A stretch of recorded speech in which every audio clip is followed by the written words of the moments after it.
Forget dodging a bullet. What was a huge tactical nuke you dodged? This happened back when I was in college.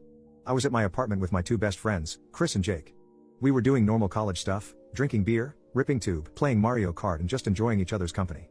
We were having a great time, but then we got the munchies. For those of you who haven't had the munchies, just know that it is this desperate hunger that you will go to great lengths to feed. I suggested that we just have the frozen pizza that I bought yesterday. We all agreed that we'd be sick and I lumbered over to the freezer, only to find that the pizza was gone. I immediately said something stupid along the lines of "Where did my pizza go?"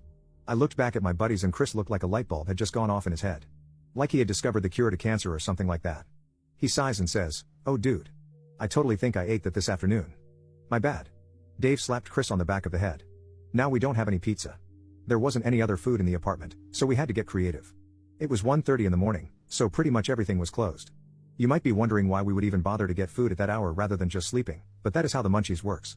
We all began fantasizing and discussing the food we wanted at that moment. As soon as I mentioned McNuggets, Chris exclaimed, "Dude, the McDonald's is open 24 hours. I suggested we just walk there, but Chris had other plans. He said the dreaded sentence. "No, I'm good to drive." I shook my head, and replied, "No, that's a bad idea. We should just walk." However, Dave didn't feel the same as I did. "I'll go if you drive, Chris."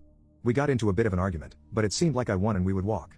Just in case, I took the keys.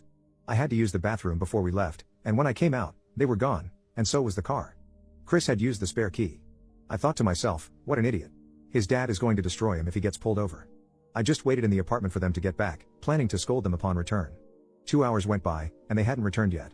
The McDonald's is only 2 miles away, so it shouldn't take 2 hours to get there and back.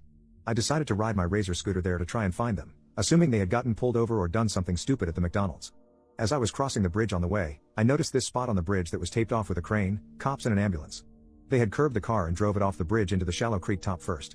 They died on impact. I dodged the nuke of death but ate the bullet of survivor's guilt for nearly 5 years. It still hurts to think about what happened. I miss them dearly. The times of just being college degenerates with them in that apartment are some of my fondest memories. If your buddy ever says I'm good to drive, make sure that they don't get in the car.